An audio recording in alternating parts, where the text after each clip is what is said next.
Hello YouTubers, Victorinox fan here with another video. If you guys can read, you can tell what this box is. Reeve knives. The small Sebenza 21. Yep, I'm finally getting around to doing this video. I won't lie, I've been a little lazy, but there have been a couple other reasons why I haven't put this video out. First of all, this knife was my first really expensive knife. It cost me $330 plus taxes in Canada, so I mean it was an expensive knife for me. And since it was so much more expensive than anything else I had at the time, I wanted to make sure I didn't color my review just due to the fact I spent so much money. So I waited, I wanted to use it, get some real usage, let the new factor wear off, and you know what, over time maybe get a couple other expensive knives like this, which actually happens to be more expensive than the Sebenza. So, turbulence. So, you know, just wanted to get some usage out of it and make sure that if I did a review, it wouldn't be colored. Second of all, the next reason will also be I wasn't sure if I was going to do a review. Mostly because this knife has been done ad nauseum. Every bloke's got a review, who's got a Sebenza's got a review. What more could I say? And to be honest, there isn't much more I could say. However, I think it's still good that I give my own perception on this knife, because I feel maybe that I've put a lot of time and use onto this knife. So you know what, maybe I would have something to add, but we'll see. You guys can let me know. Right off the bat, you could tell this is not a safe queen. There are scratches, there are worm marks, there are bumps. I walk into things, I'm a clumsy oaf, so the clip does get a little dinged on the side by the tiniest bit, but not much. It's held up very well. This is a user, and this is my favorite knife of all time. I like it more than my Tim Galeon Pro Series Turbulence. I like it more than my Strider S&G. I like it more than my PT. I like it more than my military, my Victorinox Pioneer. Everything. This is a knife I would keep if I had to sell everything else. Why? Well, quite a few reasons. But before I dive into those, let me just toss you a few specs, just in case you guys don't seem to have Google. So, overall length is, what was it again? 175 millimeters. I think that's 6.875 inches. Blade length is 2.94 inches, which is 75 mm. Your handle is going to be the other 100 mm. Overall weight is 3 ounces. That is a light knife. I can't believe I just forgot the grams of it. I'll annotate it. But that is a relatively good EDC size knife. It's not too big, not too heavy. Bit of a size comparison. As you can tell, it's a lot smaller than that. But let's say in comparison to, you have to give me a second now. Let me get my my Pioneer out of my EDC bag, which is my school bag. There we go. Sorry about that. Wasn't prepared. How about your Pioneer? How does it compare to that? It's a little bit bigger, yeah, but not by much. So what you're looking at is a good EDC size knife. Now, let's start talking about the good stuff. Why do I love this knife? Why is this my favorite knife, even after 6 months of carry and a bunch of other very good blades popping into my collection? Well, a few reasons. First, we're going to go over the design of the knife. And second of all, we're going to go over the craftsmanship. And hopefully that'll give you a good indication as to why. I love the design of this knife. Also, I forgot to mention, stonewash blade, S30V, 58 to 59 Rockwell hardness. The design of this knife is elegant, minimalist, but at the same time, very functional. It's also not threatening.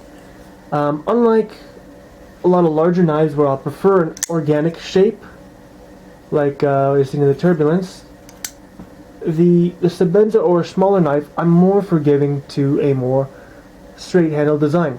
The problem is with a straight handle design is how do you make that knife ergonomic without hot spots? Well, this knife succeeds perfectly. Even though it's straight handle, it's probably one of my most comfortable folding knives in hand, because it's little design tweaks like a slight bow on the top, a slight bow on the bottom. It flares out a little bit. It's got a nice finger guard and a functional ramp with useful jimping. So when you put your hand there, it locks. But since everything isn't perfectly rounded out, there's no hot spots. No point do I feel that, you know what, this is hurting my hand using it. In fact, this is probably one of my most comfortable knives. So kudos to Chris Reeve for, I guess, taking, after 21 years, he's really got this design nailed down. What else do I like about the design? It is slim.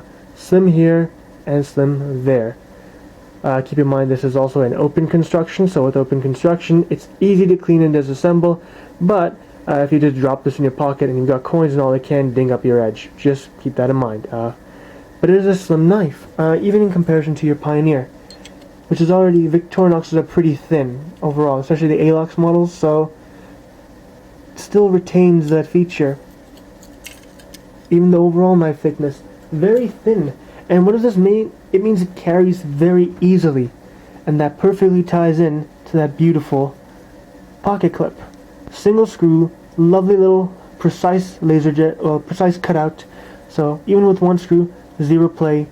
If it's perfectly over the locking bar, sits low enough that you can grab it, and but not too high that you're afraid it'll slip out.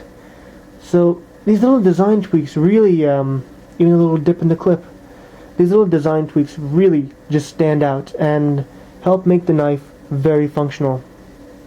The handle is sandblasted titanium, titanium being a very slick metal, being just a metal can become somewhat slick.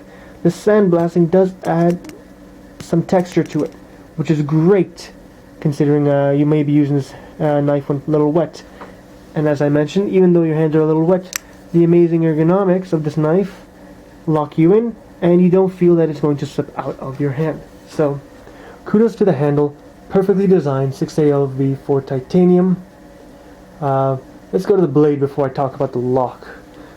The blade is CPMS 30V with a beautiful stonewash, probably one of my two favorite finishes, that or a mirror polish.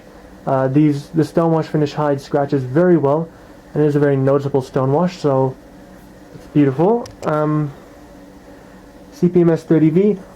This is an area where some people might have a little bit of a problem with Chris Reeve. Chris is known for heat treating his S30V a little bit softer than other manufacturers like Spyderco and Strider. He goes at 58 to 59. Now, what does that mean? Let me move here. Well, what that means is essentially it's a little bit softer. Is this a good or bad thing? Well, that's up to you. This will not hold an edge as long as my Spyderco or my Strider, but it does touch up easier. It also strops quite well. Has it been a detrimental factor to my overall usage of the knife? No, it hasn't. Honestly, in most daily usages, most people will have a hard time telling it. So I think the steel choice is good, but I do look forward to see what he does with S35 VN on the Sebenza, hopefully in the future. But as of right now, the blade is good and I like it. So there's one more point. Okay, here's the other thing that some people might have a difficulty with, and that's on the blade, and that's the hollow grind. Now, I'm not surprisingly, even though it's my favorite knife, I've never been a massive fan of hollow grinds. I do like full flat grinds, kind of like what you see on Spydercos or this, but if a hollow grind is done well, such as here, honestly, it's not a bother. The shoulders are rounded a bit here. It's a very high hollow grind, and it tapers to a beautiful thin edge. So even though I was skeptical when I first used this knife and I wanted to, it's like, it's a hollow grind, but I love it. This has handled every single EDC task perfectly well. Food, rope, meat, that's still under food. Wood. Okay, wood is one area you might have a difficulty with a hollow grind. That's not the strongest point, but let's be honest, I don't do a lot of wood cutting. But cardboard, never been a problem. Plastic, not too much of a problem. I mean, if you're cutting really, really thick stuff, you might find it binds a little bit, but I think overall the hollow grind is done very well, and since it tapers to a very thin edge, and a lot of the cutting we do is, at the very, only goes up to here really, so I think it cuts beautifully.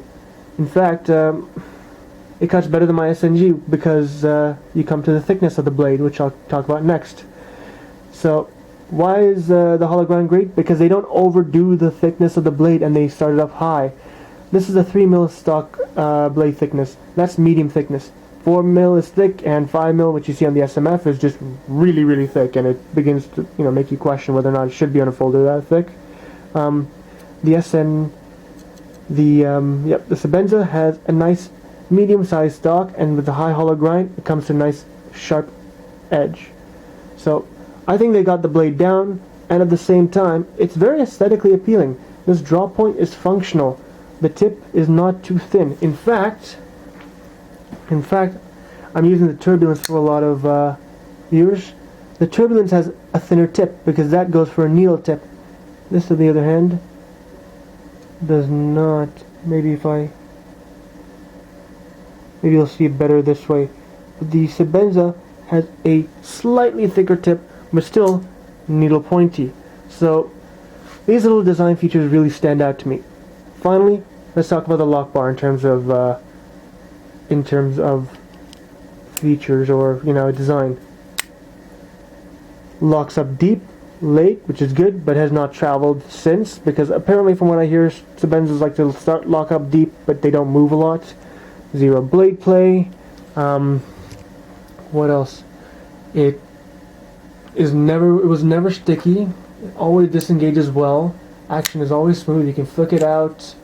You can take it out slowly, which is a feature I like because sometimes I don't want to scare people, and I don't usually flick this knife out, but I know if I need to, I can snap it out if I want to, but I don't need to. So what do you know?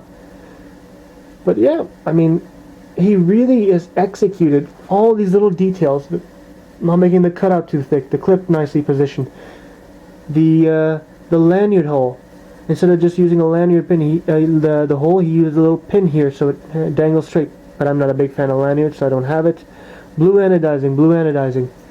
He really nailed this design down as an EDC knife. So, that's perfect. Now, what you notice is a lot of what I've been talking about also blends into craftsmanship. I love the craftsmanship on this knife. So, sorry, I was looking at my notes. So, what do I like about the craftsmanship? Tolerances. This knife has the best tolerances out of any knife I own, period. Now, some people might disagree, but just from my own observations, I think it is. Look at the way it sits in the center. You can't make that knife fit in like that on every single blade. Even my Turbulence has it's dead center, but it does have a bit more of a gap. Here's just a couple signs of really good quality. Can you shift the blade a bit? You can do it in the Turbulence. You can move it. And you can also shift it in the ball detent a bit. If you can see that. I can do neither.